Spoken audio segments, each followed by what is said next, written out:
ओम वंदे गौ मातरम। मित्रों, बच्चा बहुत जिद करता भी, छोटा बच्चा है, 2, 5, 7, 8 साल के बच्चे हैं, ये कोई भी उम्र के बच्चे हो मित्रों, ये जिद करते हैं, बात नहीं मानते हैं, अपनी ही चलाते हैं, इनकी ना सुनो तो फिर हाथ पैर पटकते हैं और कई बार तो अपने आप को नुकसान भी पहुंचा लेते हैं। ऐसी स्थिति में आ जाते हैं और कभी कभी बहुत ज़्यादा रोते हैं। हम इनको ज़्यादा रोने भी नहीं दे सकते क्योंकि रोने के बाद ये बीमार पड़ जाते हैं। तो मित्रों, आज हम इस वीडियो में आपको सारी बातें विस्तार से बताएंगे कि बच्चे क्यों जिद करते हैं। इसके पीछे हमने कुछ 12 कारण ढूंढे हैं और 12 कारण हम साथ में आपको बताएंगे और जो कारण है उसके पीछे उसका समाधान क्या करें वो भी हम आपको बताएंगे, ताकि आपको अपनी इस समस्या से समाधान मिले और आपके बच्चे, आप दोनों ही स्वस्थ रह सके, क्योंकि हमारा उद्देश्य है दवा मुक्त भारत। और मित्रों, ये जो बच्चों की जिद है ये आपकी बिना किसी दवा के ही समाप्त होगी। दवाइयाँ जितनी खिलाएंगे उतना आपका बच्चा और ज़्यादा समस्या खड़ी कर सकता है। इसलिए आपको समझना होगा कि वाकई हम दवा मुक्त होकर रह सकते हैं। तो आइए हम जानते हैं कि इसके पीछे जो हमने 12 कारण ढूंढ के निकाले वो क्या हैं। पर इस विषय को आगे बढ़ाने से पहले एक बात और बता दो मित्रों, हम यहाँ अपने विचार रखने जा रहे हैं, जो हमें पता चला हम वो बताने जा रहे हैं। आपके पास और क्या क्या कारण हैं, आपके पास और क्या समस्या है, उसको कमेंट के रूप में आप अवश्य बताइएगा। आपके बच्चों से, आपके स्वास्थ्य संबंधी कोई भी समस्या आप हमसे प्रश्न कर सकते हैं, हम आपको उत्तर अवश्य देंगे कि आपको कैसे समाधान मिलेगा। तो आप इस वीडियो को पहले पूरा सुन लीजिए कि हम आपको क्या बताना चाहते हैं। तो सबसे पहला जो कारण इसमें मैंने पाया है, बार बार बच्चे का बीमार पड़ना। आजकल आप अक्सर देखते हो कि बच्चे बार बार बीमार पड़ जाते हैं, उनको सर्दी खांसी जुकाम वगैरह होता ही रहता है और ऐसी स्थिति में 2-3 महीने में जब स्थिति बनती है तो आप बच्चों को दवाइयाँ खिलाते हो। अब आप खुद नोटिस कर लीजिए, जब आपको बुखार आता है, सर्दी खांसी कुछ होता है, उसकी दवाइयाँ जो आप खाते हो, आपकी सबसे पहले पेट में गर्मी बढ़ना शुरू होता है, क्योंकि अभी कोरोना काल बीत रहा है, चल रहा है, जो भी आप कह लो। तो ऐसी स्थिति में आपने देखा है कि लोग किस तरह से शरीर में गर्मी बढ़ती है। तो जो गर्मी शरीर में बढ़ती है, अब गर्मी बढ़ेगी तो गुस्सा ही बढ़ेगा, क्योंकि बड़ों को भी गुस्सा करते हैं। आप देख सकते हैं जब दवाइयाँ खाते हैं तो बच्चे तो अभी ना समझ है, उनको तो गुस्सा आना स्वाभाविक है। तो ऐसी स्थिति में क्या होता है, जब बच्चों का पेट साफ नहीं होता, शरीर में गर्मी बढ़ रही है, भूख नहीं लग रही, शरीर में कमजोरी आ रही है, तो अब बताइए ना, बच्चे को गुस्सा नहीं आएगा, बच्चा जिद नहीं करेगा, क्योंकि उसको हर चीज अच्छी नहीं लग रही है। जैसे आपके मुंह का टेस्ट चला जाता है, बच्चे के मुंह में स्वाद नहीं आ रहा है, तो आप समझ सकते हैं कि ऐसी स्थिति जो बनती है ना मित्रों, बहुत ही भयावह होती है। इसलिए आपको समझना होगा कि बच्चा जो स्थितियां कर रहा है, बच्चा जो हरकतें कर रहा है, क्यों कर रहा है, बच्चा जिद क्यों कर रहा है। तो मित्रों, यदि आप इस बात को क्लियर करना चाहते हैं, बार बार बच्चा बीमार ना पड़े ये चाहते हैं, तो इसी वीडियो के डिस्क्रिप्शन में हमने 2 प्लेलिस्ट विशेष दी हैं। एक कभी मत करना रोगों के कारण और दूसरी हमने दी स्वास्थ्य नियम। इन दोनों की वीडियोस आप देखिए, डू एंड डोंट, इनमें हमने बताया है, आप इसका पूरा पालन करना शुरू कर दीजिए। मित्रों, आपका बच्चा जो बार बार बीमार पड़ रहा है, आप जो बीमार पड़ जाते हैं बार बार, आपको सर्दी खांसी या कोई भी कैसा भी रोग है, थायराइड, डायबिटीज, कोई भी ब्लड प्रेशर, कोई भी रोग है, कैसा भी रोग है, आप सबका समाधान इन स्वास्थ्य नियम का पालन करके, जो नहीं करना चाहिए वो करके कर सकते हैं, आप वहां से सुधार कर सकते हो। तो यदि आप ये खुद पालन करते हैं, आपका बच्चा भी करेगा, जिससे आपका बच्चा फिर बार बार बीमार नहीं होगा।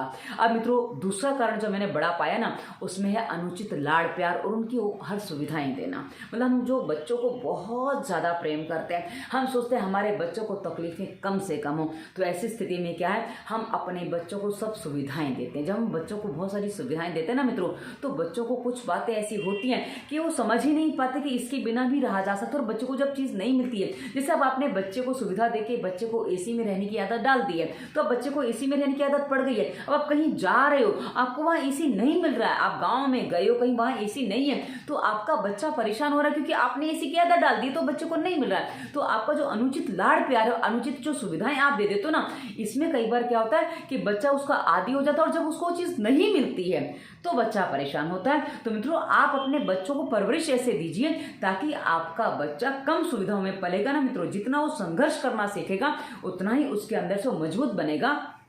और अनुचित लाड़ प्यार आपने देखा होगा बच्चों को बिगाड़ता ही है। आप उसने कुछ कहा, आपने नहीं माना, बाद में आपने माना, ये कई बार अनुचित तरीके से हो जाता है। तो वहां आपको समझना होगा कि बच्चा क्या जो मांग रहा है वो सही है गलत है, और आप उसको पहले समझिए, उसके बाद आगे बढ़िए। अन्यथा अनुचित चीजें जब आप पूरी करते हैं, जैसे हमने देखा है बच्चों को कितनी सुविधाएं देते हैं कि बच्चा स्कूल भी एसी चुनते हैं, क्लासेस एसी चुनते हैं, तो अब एसी में बच्चा बैठेगा, सारी चीजें आप सुविधाजनक दे रहे हैं, गाड़ी में आ रहा है जा रहा है, तो उसमें मेहनत करने की आदत नहीं पड़ती। तो अनुचित ये जो लाड़ प्यार आपका हो गया ना, ये बच्चों को कमजोर बना देता है, और वहीं से बच्चे कई बार रोगी भी हो जाते हैं, जो पहला जो हमने कारण बताया वो लागू हो जाता है उसी के साथ में। अब ये आपको हमने बड़ा कारण बताया। तो मित्रों बच्चों को सुविधाएं कम दीजिए, आप भी कम सुविधाओं में चलिए, क्योंकि आप ज़्यादा सुविधा लेंगे बच्चों को नहीं देंगे तो भी समस्या। तो आपको खुद को भी उतना सुविधाजनक नहीं होना चाहिए जिससे आपके स्वास्थ्य संबंधित परेशानी आपके सामने खड़ी हो जाए। अब मित्रों इसमें जो मैंने तीसरा बड़ा कारण पाया है कि माता पिता अपने आप को फ्री करने के लिए बच्चों को एंगेज करते हैं। अब बच्चों को मोबाइल देके, बच्चों को टीवी के सामने बिठा के कार्टून वगैरह चालू करके बच्चों को एंगेज कर देते हैं। उनको लगता है कि बच्चा यहाँ बैठेगा, बच्चा अपने आप में बिजी रहेगा, हम अपना काम करते रहेंगे या हम अपने एंजॉय करेंगे, जो भी है। मतलब वो अपने मोबाइल में लगे, माता पिता बच्चे अपने उसमें लगे हुए हैं। तो मित्रों जब आप ऐसी स्थिति बच्चों के लिए लाते हो तो इसमें क्या होता है आपको बता दूं, जब वो चीज़ उनको नहीं मिल रही है या आप सोच रहे हो अब टीवी नहीं देखना, अब तू बड़ा हो गया, अब तेरे को टीवी नहीं देखना चाहिए, अब तेरे को मोबाइल नहीं खेलना चाहिए, तेरे पढ़ाई में सारा का ये होगा वो होगा। मित्रों उसको समझ में नहीं आता है। कैसे समझ में आएगा? क्योंकि आपने अपना समय बचाने के लिए आपने बच्चों के साथ खेलना स्वीकार नहीं किया। मित्रों बच्चों को जन्म दिया है तो बच्चों के प्रति जो जिम्मेदारी होती है ना मित्रों, मात्र आपने जन्म दे दिया उससे पर्याप्त नहीं हो जाती, उसकी सुविधाएं दे दी पर्याप्त नहीं हो जाता, आपको उसको समय देना होता है। पर आपको अपना काम करना था, घर का काम करना था, आपको बिजनेस का काम करना था, आपको मोबाइल में गेम खेलनी थी, इसलिए आपने बच्चे को भी उसमें टीवी में और मोबाइल में लगा दिया। तो वो आगे जाके हानिकारक हो जाता है क्योंकि बच्चे का उसमें फिजिकल जो एक्टिविटी नहीं हो रही है, उसमें बच्चे का मानसिक विकास नहीं हो रहा। और क्या है ना, मोबाइल टीवी में बच्चों को सामने हर चीजें दृश्य के रूप में दिख जाती है। आप बच्चों को इसके चक्कर में कहानियां नहीं सुनाते, बोले बच्चे ने कहानी देख ली है। तो मित्रों इसमें क्या होता है, बच्चे का दिमाग एक्टिव नहीं हो पाता है और साथ ही बच्चे को सारी चीजें जो तैयार मिलती हैं उसमें बच्चे का दिमाग सोच नहीं पाता। तो जो बस वो मोबाइल और उसी के सारे चलने की दिखता है। और जब आप उसको नहीं देते हो तो बच्चे को जिद आती है कि मुझे ये चाहिए। इसलिए यदि आपके पास समय नहीं है तो समय निकालिए, क्योंकि बच्चे आपके हैं, बच्चा आपको संभालना है। तो आप उसको ज़्यादा समय देंगे तो उतना ही आपका बच्चा सही तरीके से काम कर पाएगा, यानी कि सही तरीके से वो अपने जीवन को चला पाएगा। और वो बच्चा आपका मोबाइल टीवी में जितना कम लगेगा उतना ही उसका फिजिकल और मेंटल विकास अच्छा होगा। आप बोलेंगे बच्चा वहाँ से बहुत कुछ सीखता है, पर वो मात्र सीखता नहीं, उसके अलावा बहुत कुछ और गलत चीज़ें भी देखता है जो वो सीख रहा है, जो आपको पता नहीं चल रहा है। उसके बाद मित्रों एक बड़ा कारण है, चौथा कारण, वो है बच्चा को हम रोने नहीं दे सकते हैं। रीज़न है उसके पीछे, बच्चा रोता है तो कई बार सांस नहीं आ पाती है, उसकी सांस अटक जाती है, तो उसकी सांस जो रुक जाती है, इसके कारण से हम बच्चे को रोने नहीं दे सकते। मित्रों जो हम बच्चे को जो जन्म देते हैं उस समय क्या होता है, बच्चा यदि कमज़ोर है, कमज़ोर क्यों है, बच्चे की दिमाग का गर्भाशय कमज़ोर है, बच्चे का पिता का स्पर्म कमज़ोर है, और बच्चा जो सीजर से हुआ, जो बच्चे को आपने दवाइयाँ खाते खाते पैदा किया और जो स्थितियाँ बन गई हैं वो बच्चे को काफ़ी कमज़ोर कर गई। तो ये जो स्थितियाँ आपने बना ली थी, जो हो गई थी, उस कारण से जो बच्चा कमज़ोर है उसको आपने रोने नहीं दिया है, क्योंकि रोने से उसकी सांस चढ़ रही थी। तो धीरे धीरे बच्चों को थोड़ा रोने दीजिए, कि जब बच्चा रोएगा ना मित्रों तो उसका गला भी खुलेगा और उसका डर भी निकलेगा। बच्चे को कभी कभी ऐसा करना अनिवार्य होता है, पर आपको ध्यान ये देना होगा कि बच्चा कितना रोए, क्योंकि मैंने ये चीज़ें की हैं जब मैं ट्रीटमेंट करती हूँ, क्योंकि मैंने छोटे छोटे बच्चों का ट्रीटमेंट किया तो बच्चा रो नहीं सकता था। तो मैंने कहा कोई बात नहीं, बच्चे को हम रुलाएंगे भी और बच्चा आपका ठीक भी बोले, रोएगा तो उसको सांस चढ़ जाएगी। मैं कहा कुछ नहीं होगा। तो मित्रों स्वास्थ्य नियम का यदि आप पालन करते हैं, मैं दूसरी बार स्वास्थ्य नियम का वर्णन कर रही हूँ जिसमें आपको नाक में तेल डालना। आप एक दिन के बच्चे से लेकर मरने तक नाक में तेल डाल सकते हैं। यदि आप अभ्यास करते हैं, नाक में तेल डालना शुरू कर देते हैं, तो मित्रों जो बच्चे की सांस फूलने में जो सांस अटक जाती थी उसमें आपको तुरंत ही समाधान मिलने जाएगा, क्योंकि ऐसे ट्रीटमेंट हमने विदिन 2 और 3 डेज कर दिए। मैंने तो 1-2 बार डाल दिया, पर घर वालों ने नहीं डाला तो उसमें समय थोड़ा ज़्यादा लग गया। वरना जब मैंने कहा कि आप दिन में 4 बार डाल दीजिए तो डाल दीजिए, कोई समस्या नहीं है। इससे क्या होगा, बच्चा रोएगा तो उसकी सांस अटकेगी नहीं, उसको सांस आएगी और कोई समस्या नहीं आएगी।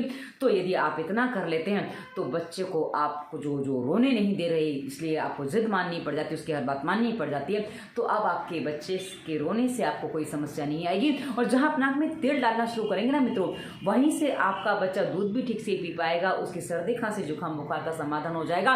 तो आपका बच्चा जब रोगी ही नहीं रहेगा, रोग कम हो जाएंगे, तो स्वाभाविक है कि उसकी जिद भी कम हो जाएगी। तो अब उसके रोने से आपको भी समस्या नहीं होगी और बच्चे को भी कोई समस्या नहीं होगी। उसके बाद मित्रों कई बार एक बहुत बड़ा कारण होता है माता पिता और बड़ों का स्वभाव क्या है। जो 5वां कारण हमने देखा है, माता पिता और बड़ों का स्वभाव जो होता है ना मित्रों, वो कैसा होता है कि उस पर भी बहुत कुछ निर्भर करता है कि बच्चे का नेचर कैसा होगा। अब माता पिता कुछ चीज़ें बच्चों को बोल के सिखाने की कोशिश करते हैं मित्रों, कभी बच्चे नहीं सीखेंगे। बच्चा आपका व्यवहार देख के उससे सीखता है। तो जब आपका बच्चा जो व्यवहार देख रहा है, आप जैसा कर रहे हो वही बच्चा सीखता है। तो यदि आप ज़िद्दी हो, आप सोचो बच्चा ज़िद ना करे, पॉसिबल ही नहीं है। आप जो चीज़ खाओगे पियोगे, कि कई बार बड़े कहते हैं कि चाय बड़ों को पीनी चाहिए, बच्चों को चाय नहीं पीनी चाहिए। मैंने ऐसी चीज़ें देखी हैं और तब बच्चा कंफ्यूज होता है कि बड़े क्यों पीते हैं जब बच्चे नहीं पी सकते। तो कई बार प्रश्न आता है, उनकी इच्छा होती है, क्योंकि इसी में मैंने बहुत छोटी उम्र में सिगरेट भी पी ली थी, क्योंकि बड़े मना तो करते हैं पर बड़े वो गलती खुद क्यों करते हैं। जब आप गलत चीज़ है खुद हमें मना करते हो तो खुद क्यों करते हो। तो ऐसी स्थिति में बच्चे कुछ चीज़ें आपको देख के सीख जाते हैं। उसमें भी बच्चे कई बार जिद ये करते हैं कि जब आप कर सकते हो हम क्यों नहीं कर सकते। अब वो आपके सामने कह पाए ना कह पाए दूसरी बात है। तो ऐसी स्थिति में कई बार ये स्थितियाँ बन जाती कि बच्चा जिद्दी हो जाता है। अब ये बड़ों का स्वभाव हमेशा मैटर करता है। अब उसके साथ मित्रों एक छठा जो कारण हमने पाया है कि बड़े हर बात के लिए मना करते हैं। कुछ बड़े ऐसे होते हैं बच्चे को खिलाएंगे भी ना, बेटा तेरे को नहीं बोला, तेरे को ऐसा नहीं करना है, नहीं करते बेटा, ये नहीं करना वो नहीं करना, हर चीज़ के लिए बच्चे को ना बोलना। बच्चे को खिलाएंगे भी तो उसी तरह खिलाएंगे। तो मित्रों बच्चा वहाँ से ना बोलना सीख जाता है। पर आपकी उम्मीद होती कि बच्चा हाँ बोले और आप उससे कुछ काम करवाना चाहते हैं और बच्चे ने मना कर दिया, पर बच्चे को नहीं करना क्योंकि बच्चे ने ना बोलना ही सीखा है जैसो आपने सिखाया है। तो अब आपका बच्चा जब ना बोलता है, जिद करता है, तो आपको बुरा लग रहा है। क्यों आपने हर बात में बच्चे को ना बोलना सिखाया, क्यों आपने बच्चे को ऐसा सिखाया। क्योंकि इसमें एक बड़ा कारण और भी है मित्रों, हमारे यहाँ आजकल सारे बच्चे इकलौते होते हैं, एक बच्चा होता है। मोस्टली लोगों के घर में एक या दो बच्चे होते हैं। तो जब एक या दो बच्चे होते हैं, मेरा अपना एक बच्चा है, तो ऐसी स्थिति में हमारा पूरा फोकस उसके ऊपर होता है। तो हम हर बात को उसके देखते हैं, हर बात को उसके ध्यान देते हैं। तो ऐसी स्थिति में क्या होता है ना कि हम उसको ये मत कर वो मत कर। इवन बच्चा थोड़ा देर दौड़ लिया तो अरे मत दौड़, तू गिर जाएगा, लग जाएगी, और गिर गया, देखा मैंने बोला था ना, गिर गया, लग जाएगी, लग गई ना। तो मित्रों बच्चों को हर बात में जहां आप मना करते हैं, उनको कुछ एक्टिविटीज आप नहीं करने देते, तो बच्चा करे क्या। मित्रों बच्चा यदि गिरता है, गिरने दीजिए। उसको मना मत करिए दौड़ने से, उसको मना मत करिए खेलने से। बच्चा खेलेगा तो मजबूत बनेगा, जितना उठा पटक ऊपर नीचे कूदेगा, ये वो करेगा, जितना दौड़ेगा भागेगा। हाँ आपको ध्यान ये देना है कि रोड पे बच्चा ना दौड़े, क्योंकि यदि आपने बोलेगा आपने तो बोला था दौड़ने भागने, तो हमने रोड पे भी दौड़ने नहीं। बच्चा जब खेलता है उसको खूब दौड़ने भागने दो, गिरेगा, लगेगी, पड़ेगा, संभलेगा, सब करेगा। यदि अभी आप उसको गिरने नहीं दोगे तो आगे जाके भविष्य में जीवन भर गिरता रहेगा, आप तब उसको संभाल नहीं पाओगे। यदि आपने अभी उसको गिरने नहीं दिया, अभी तो गिरेगा, चोट लग जाएगी, संभल भी जाएगा, ठीक भी हो जाएगा, कोई समस्या नहीं है। पर बड़े होके गिरा तो नहीं संभाल पाएगा। इसलिए अभी उसको गिरने पड़ने दीजिए, उसको हर बात पे मना मत करने दीजिए। हाँ आप उसके पीछे खड़े रहिए, क्योंकि आप बड़े हैं, आपकी जिम्मेदारी बनती है कि बच्चा यदि कुछ गलती भी कर रहा है उसको अनुभव लेने दीजिए, वो क्या कर रहा है, अनुभव में आएगा, अपने आप वो संभल जाएगा। अब मैं आपको बता दूं एक मेरे अनुभव की बात। मेरा जब बच्चा छोटा था ना, वो हमेशा हाथ छोड़ के भागने की कोशिश करता था। मैं कई बार बोलती मेरा हाथ पकड़ ले, नहीं सुनता था, क्योंकि जब चल रहे हैं तो हाथ पकड़ के चलो, मेरा उसको ये कहना था।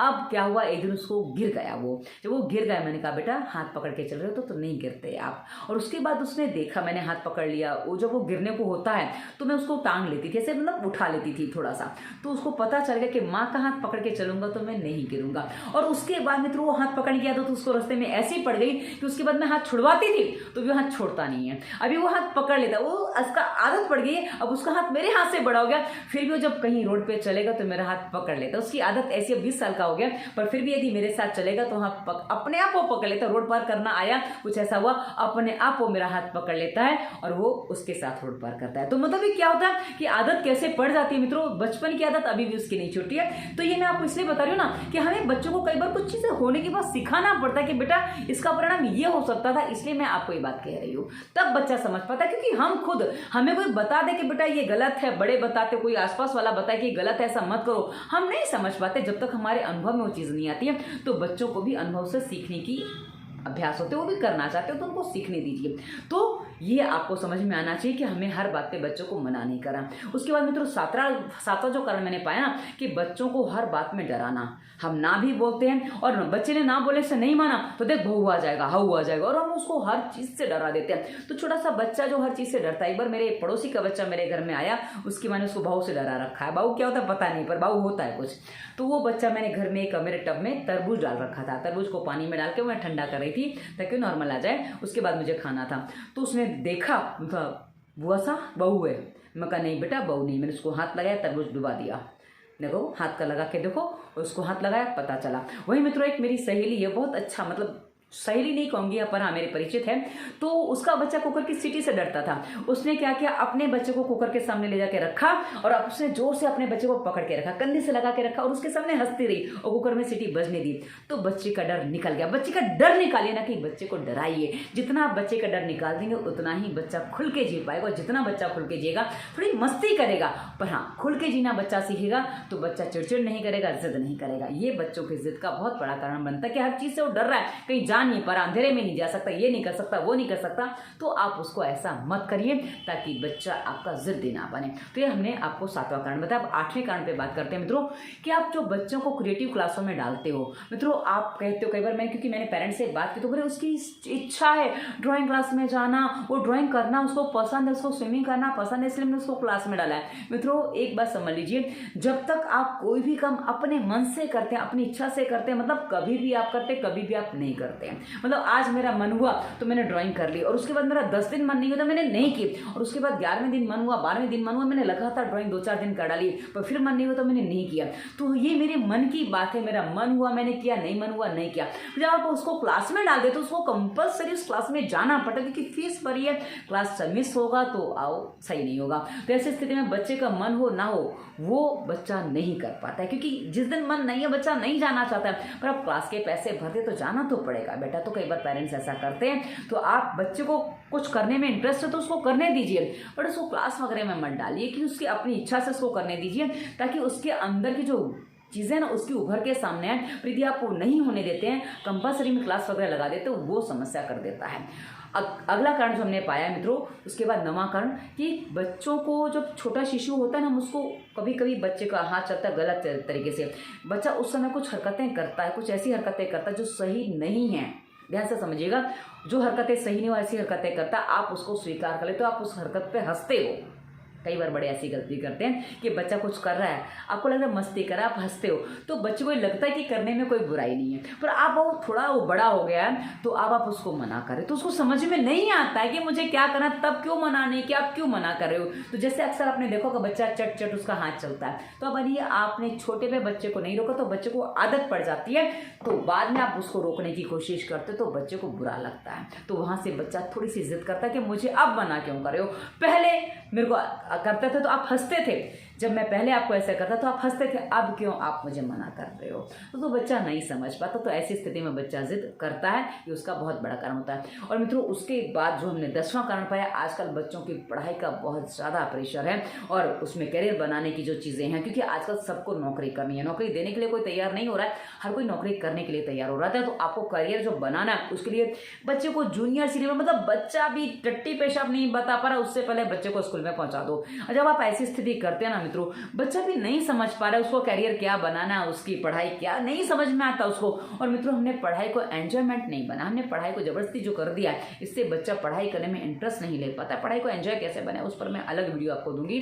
तो आपको ये समझना पड़ेगा कि बच्चा जो स्थितियां ला रहा है, बच्चे के साथ जो स्थितियां बन रही है, जो आप उसको पढ़ाई के लिए भेज रहे हो, नहीं है उसका मन, नहीं करना उसको, अभी अपने पढ़ेगा नहीं तो क्या करेगा। मित्रों आप खुद अपना याद कर लीजिए, अपना बचपन में अपनी बता दूं, हमारे बचपन में हम बहुत देर में स्कूल गए थे, 6 साल के बाद मैं स्कूल गई थी।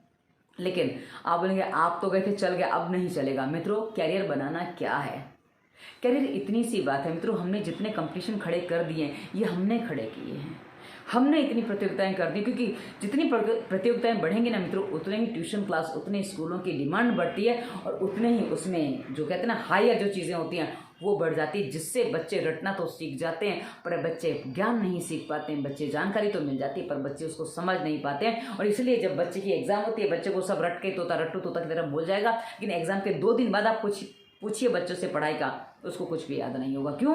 पढ़ाई का बच्चा पर बोझ है, और ये जो बोझ है वो जितनी जल्दी हो सके उतना ख़त्म कर देना चाहता है। तो ये जो पढ़ाई है, जो बच्चों को पढ़ा रहे हो, ये बच्चों को बस याददाश्त की, थोड़ी सी याददाश्त की परीक्षा है, बाकी तो कुछ भी नहीं है मित्रों। तो इस पढ़ाई का विशेष लॉजिक नहीं है, पर हाँ आपको समझना होगा कि बच्चों को समझाइए, बच्चों को हर चीज़ बताइए, ऐसे बताइए ताकि बच्चा उसको समझ के अपने भीतर उतार सके और उसको जी सके, ना कि मात्र आप परीक्षा लक्ष्य पढ़ाई बताइए ताकि बस परीक्षा में एग्जाम में नंबर आ गए और काम हो गया, क्योंकि इसके बाद वो बार बार भूल जाता, बार बार रिमाइंडर देना पड़ता, तो कई बार बहुत परेशानी हो जाती है। तो ये स्थिति जो है बच्चों की बहुत ज़्यादा खतरनाक हो जाती है।